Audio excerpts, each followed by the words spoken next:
first speech to be given by Bob. Oh.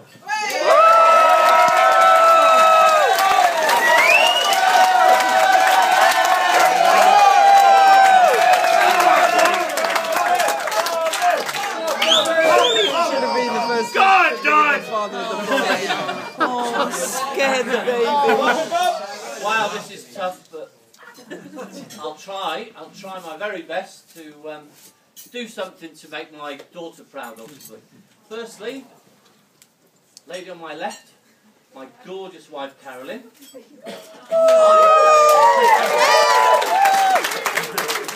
I'm obviously the father of the bride, and I'd just like to say, didn't we do well?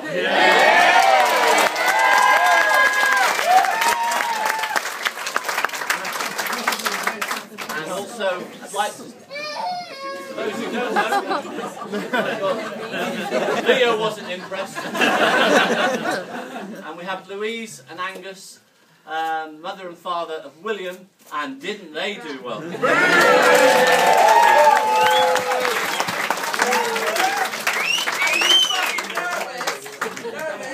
No, I am. Sit down. What a celebrity couple this is. This is, according to somebody on Facebook, the celebrity wedding of the year. How gorgeous do they look? I'd like to say thank you to everyone, obviously, for the distances that have been travelled. A lot of people have come locally, in terms of the Black Isle, obviously, Inverness.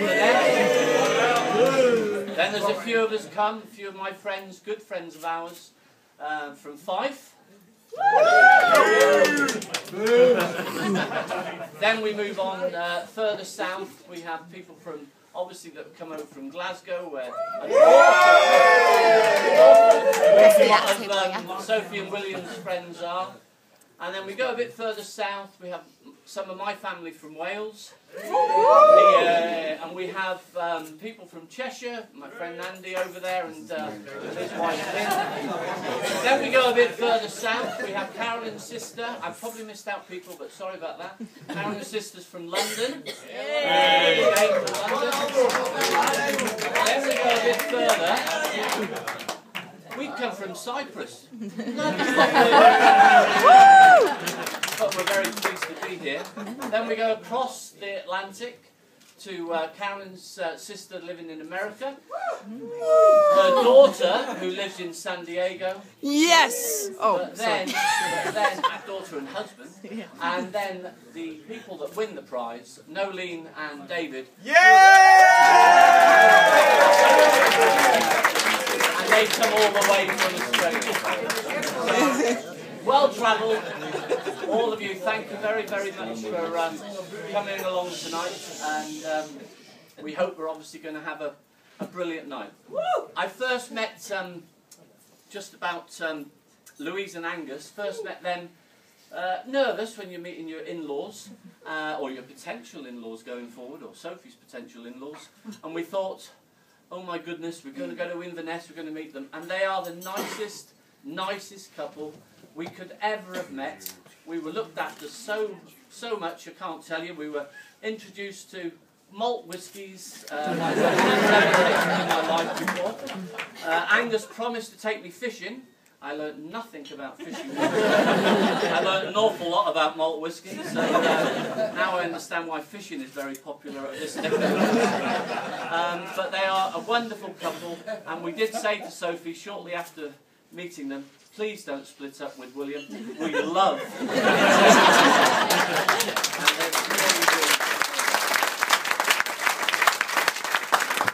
Getting a little stroke on the back of the leg here because I haven't burst into tears just yet. I'm not going to take too much longer, but I did search the internet earlier on about celebrity weddings. I thought that would be appropriate for today. And as you probably know, Angelina Jolie and Brad Pitt, they're not married. 6 children, but they're not married. And I thought, nah, they can't keep up with this pair. They'll have a good go, but nah, this pair will definitely wipe the floor with them. But the other people that got married today, do you know? Have any of you heard of Gerald Depardieu? Oh, yes. Okay, he is a film actor, for those of you who don't know him. He's also a director. He married Whoopi Goldberg today.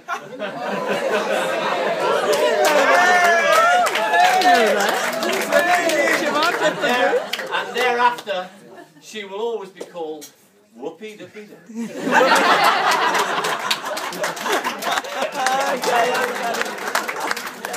that is exactly how I feel about my daughter and William. Whoopi Dippy Dip.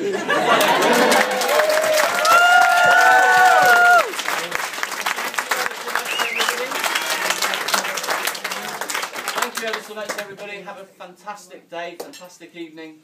I now need to hand it over to the man himself, William Jones.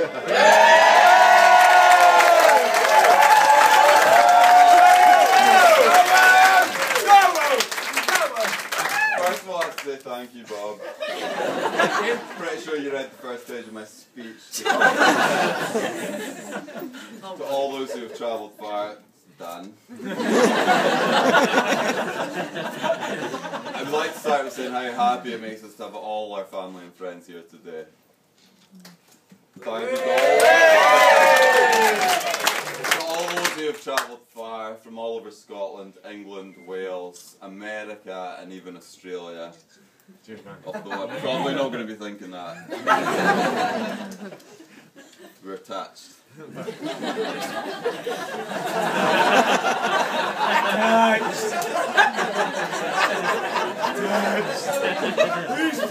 would like to start by saying a massive thank you to both our parents. It's great that our parents are still in love, and you're the best role models we could possibly ask for.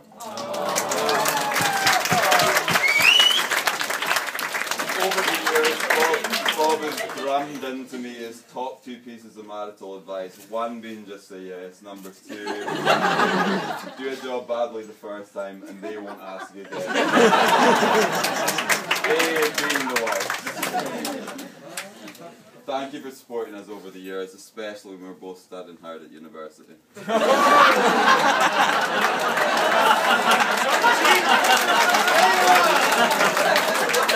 That's where me and Sophie met, so it was all worth it, wasn't it? Thank you so much for today, because without you we would be getting married at the blow-up church at Rockness. We will never be able to express how grateful we are for everything you've done for us, making us the wonderful people we are today. and that goes for all our family. Number 3. And now to my best man. I don't really have much to say about this because they haven't done that much. Let's be honest. Ian, I'm delighted. Thank you for being one of my best mates, and to have my brother by my side means the world. David's one of my oldest.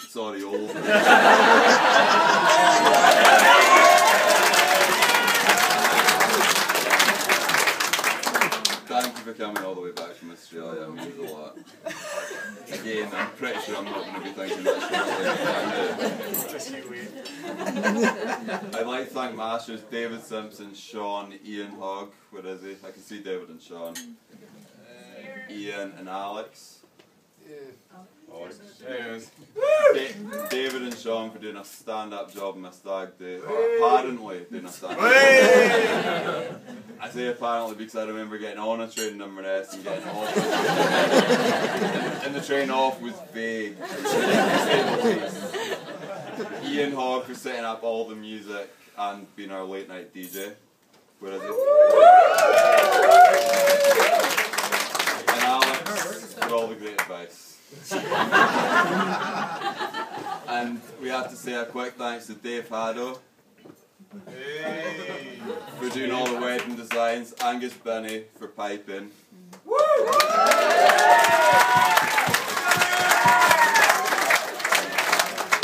and Auntie Simone for doing an amazing job in the hair.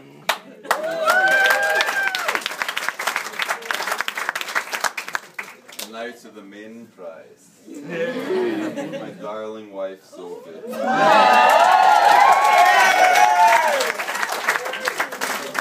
I'm going to try not to make make anyone sick before dinner. And that's a long time away because you've got 6 speeches to get through. Sophie is my best friend and my lover. Sorry, Bob. I knew.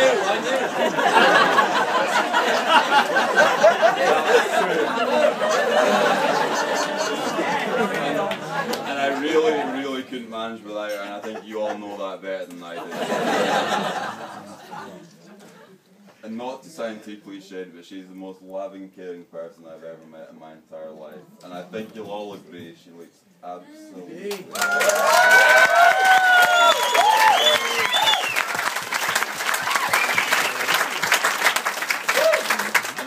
I genuinely can't believe she has chosen me to spend the rest of the day. Me neither. And you haven't get that off here. So thank you, babe.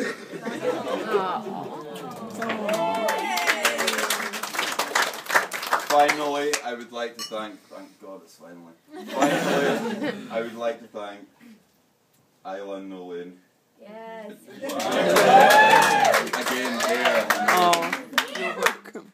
You did an absolutely amazing job of getting her from the hotel next door. And I know Sophie really appreciates everything you've done for her, now and over the years. So, on that note, ladies and gentlemen, if you will stand and raise a glass. You know, maybe in a minute. Sorry, Kate. And join me in a toast to the bridesmaids. Bridesmaids. And Kira.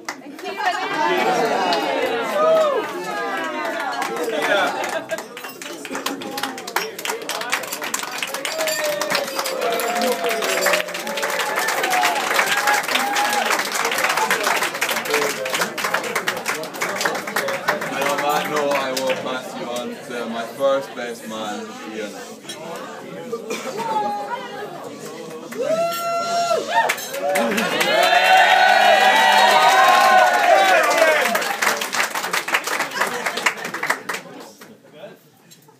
When I was told I was going to be making a speech today, I started asking for advice. And the first was to always let the audience know who you were. So for the benefits of you who don't know who I am, I'm Ian. William's little brother. And I've always been there for him. When all my mates were getting a hard time from their big brothers, William was always including me, so his friends became my friends. Today I'm one of 2 best men, and just like the good cop, bad cop routine, I'm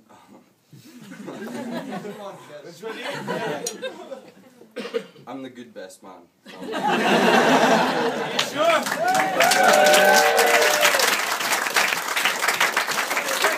Even that wouldn't be hard.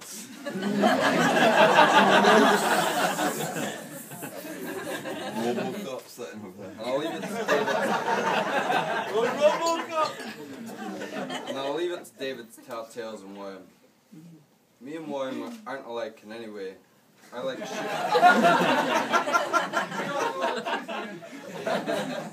like shooting and fishing, while William's more of a homeward.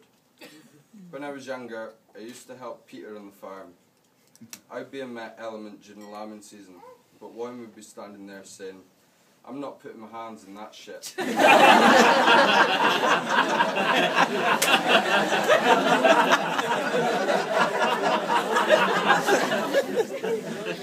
Funny how things turn out.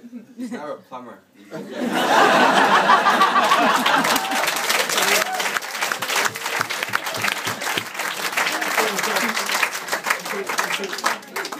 When we were younger, we went on a 4 or 5 mile trek to go fishing and camping for the night.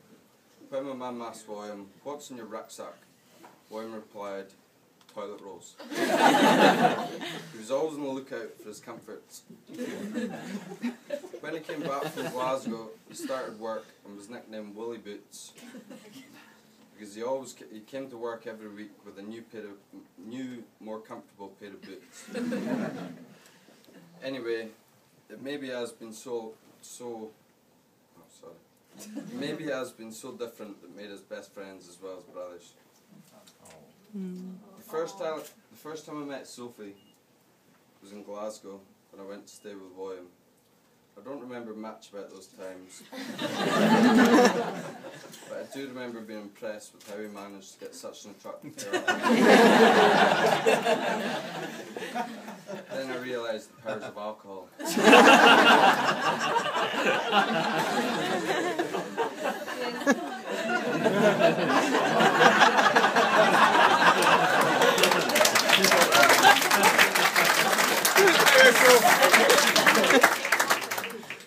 Since then, Sophie's been a big part of my life, which I'm proud to say. Anyway, just so we're not having to get up and down too many times, I'm going to leave the toast to David.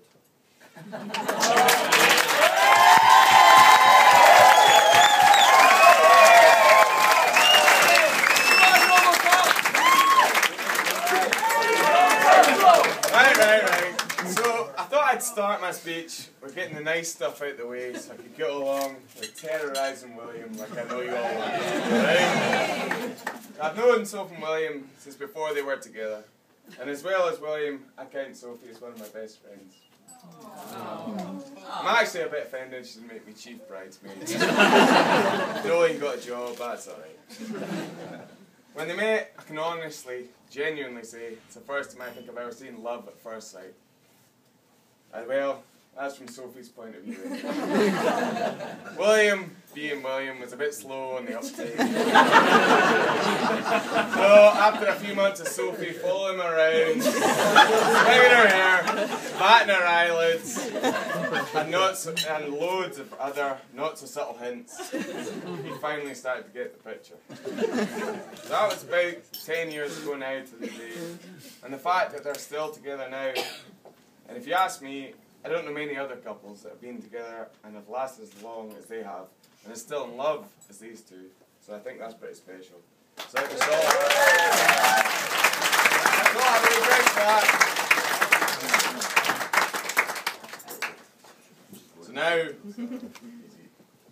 So now on to the good stuff.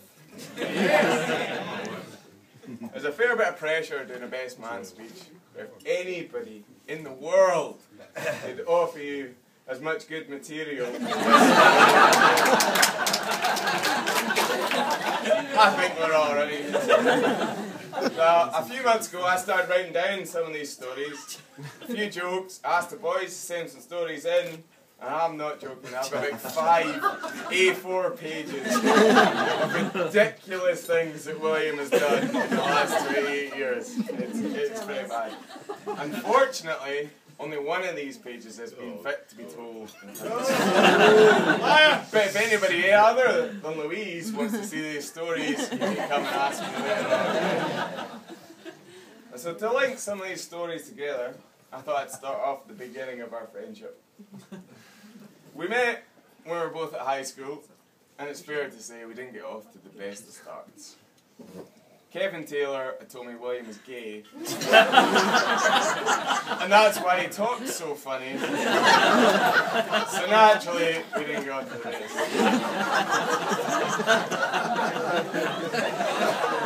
True story! William, this is 100% true. And then William moved to Fortrose, and David Simpson, what a guy, told me he had a PlayStation. Maybe this guy's alright after all. And I learned very, very quickly that he was one of the weirdest, strangest boys I'd ever met in my life. He once told me, in one of our first conversations, he told me that he was a sexual being.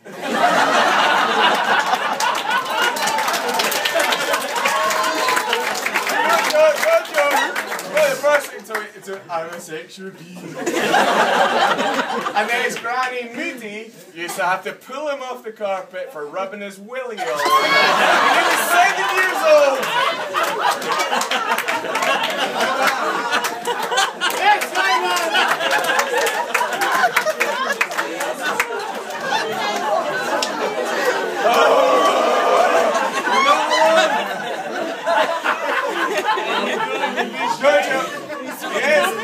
Not only is one of the weirdest people I've ever met, not only is he one of the weirdest people I've met, he's one of the dumbest people. I'm just joking. It astounds me, some of the stuff that he's believed over the years. So I thought I'd give you a little, like, a rundown of some of the dumb things William's done. Right. So he once told me he'd met a man in the street who had taken 99 acid tabs and could now only walk backwards. Hey, have you met this guy?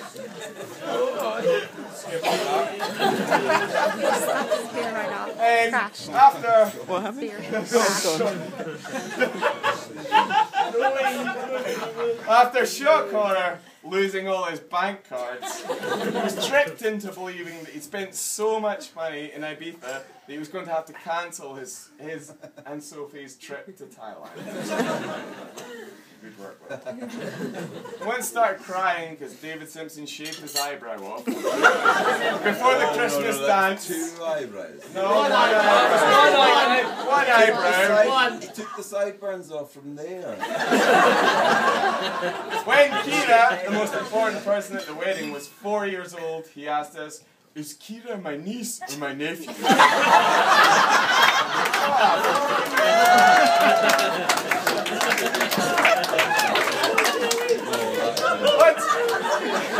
Once he told all the boys he had a 5-year plan. My 5-year plan is sound. And he said, what's your plan got to do with William? He says, it just involves talking to new people and meeting new people. I think it's fair to say he's fucking nailed this.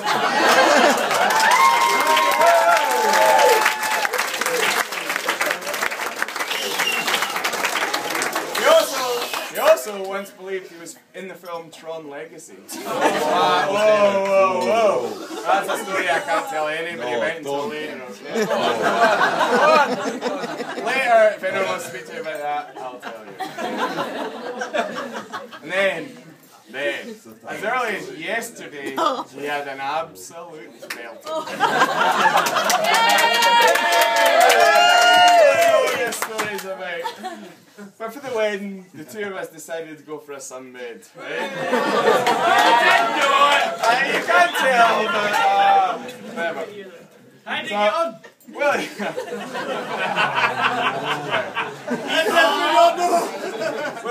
William is a bit nervous. He's never been to a sunbed before, right? So the two of us go in, and the woman takes William and she tells him that he's going to have to go into the cubicle.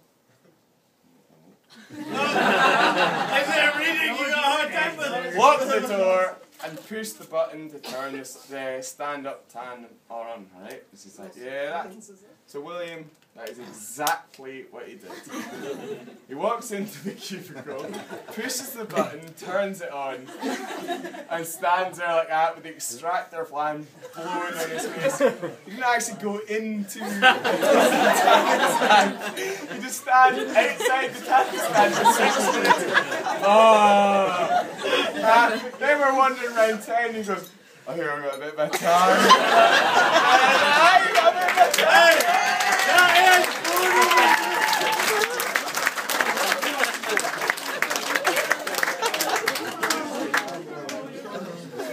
Right. So I heard there was going to be about 5. Alright. So I heard there was going to be about 5, 6 speeches today, so I thought I'd wrap this up and I thought I'd squeeze some good stories about William in. So, I've already smashed that.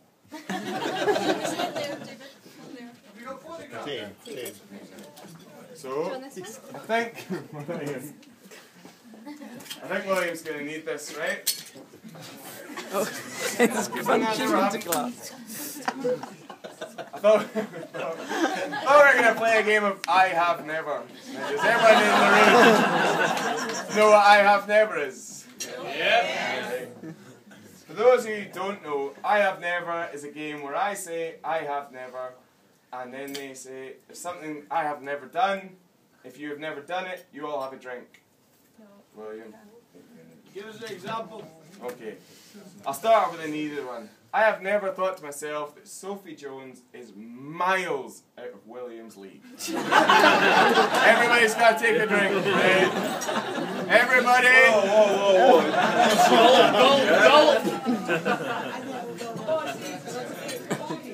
Okay. William, you ready? I have never been so drunk I didn't see the end of a pier and I walked straight over.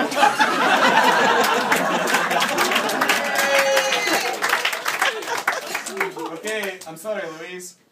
I have never been so drunk I was arrested off the plane in Ibiza. You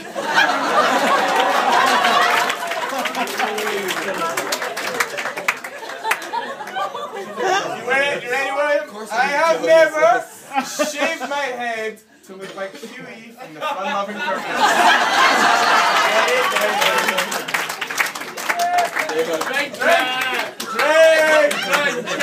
It was Giovanni Van Bronckhorst, the County Rangers. That's who it was. I have never locked myself in a toilet and cried my eyes out because my mum sang happy birthday to me.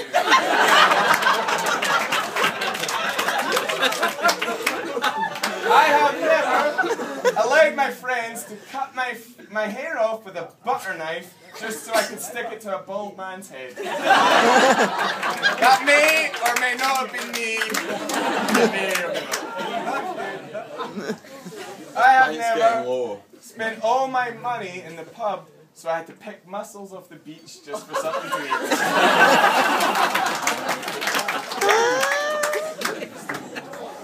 Stop. I have never spent a year at university and not attended a single class.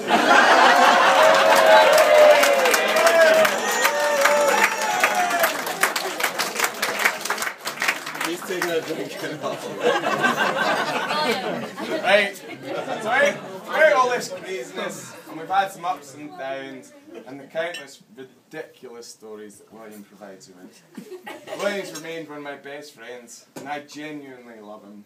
Yes. And I'm absolutely delighted he's found someone as special as Sophie to spend the rest of his life with.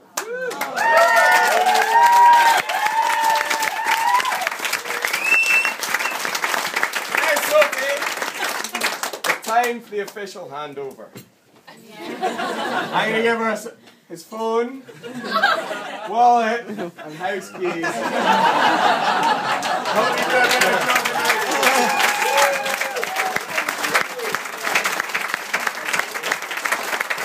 Alright, maybe everybody can stand up. One more time. Let's all have a toast and a good fucking drink. William and Sophie Chisholm. Happy days. Well done, Will. Well done, David.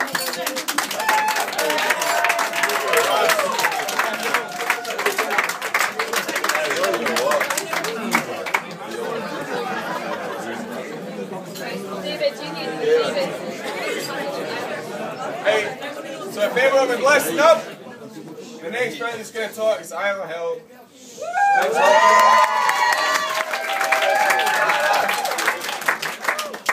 Hi everyone. I wouldn't like to suggest that Sophie had been controlling about the wedding, but you'll be very surprised to know I wrote my own speech. Now, I remember when Sophie and William first met each other. There have been many great love stories in our time. There were Romeo and Juliet, obviously, who met in fair Verona. There were Anthony and Cleopatra, who met in Alexandria. And there were Sophie and William, who met in Calicourt up the back of the Cannon bus station. From the very first day that Sophie laid eyes on William, she knew that that was her man. So if anyone needs to know where to buy night vision goggles in Glasgow, I can 100% I'm not sure that at that moment Sophie knew what she'd be getting herself into. David's already highlighted a few of William's finer moments, and it makes it sound like Sophie's a more responsible person in this relationship.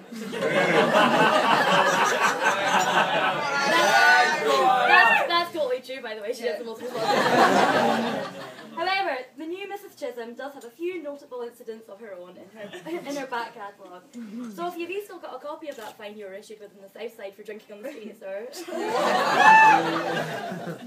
I actually, as I recall, that's not your first and only brush with the boys in blue.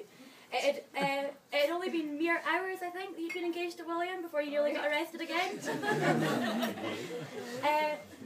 The day that Sophie and William got engaged, they decided that they would have a very classy, tasteful cocktail reception to entertain their friends. So, as every classy and tasteful evening ends, we headed for a pizza at the back of the shopping centre. So down we went, and obviously it was Sophie's evening, so we let her go first. Sophie went up and ordered her pizza. Now, Sophie had really enjoyed herself that evening, and I mean really enjoyed herself. So she went out to get a little breath of air while they cooked her pizza. I'm not one to take advantage of pizza's catty, but we thought, why order our own pizza when Sophie's already ordered one for us?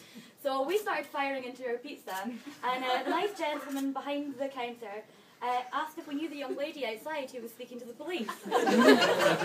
We came outside, which was one of the biggest decisions I've ever had to make. Half a pizza or Sophie getting arrested. I left the pizza on the table and we went out to make sure she was okay. We were able to convince the policeman that we would make sure that William got his fiancée back in one piece. So we headed up the road. I was ready for Sophie to tell me how grateful she was, to thank me for making sure she got home okay. What she did, in fact, do was give me an extremely long talk about the etiquette in eating another man's pizza.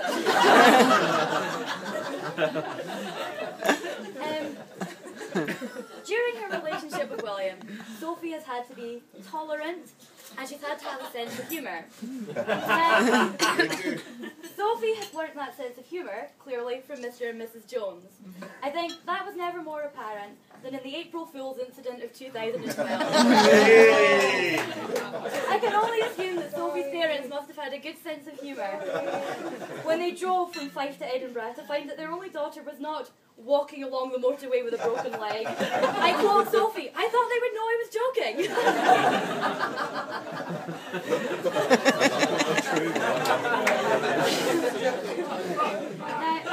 I've kept an eye on the bride all day, and to me, she's looked happy, but there's been an anxiety there. I've had to question, has Sophie had second thoughts? Then I realised what the issue was. Sophie, I promise you, the photographer has taken enough photos even to satisfy you.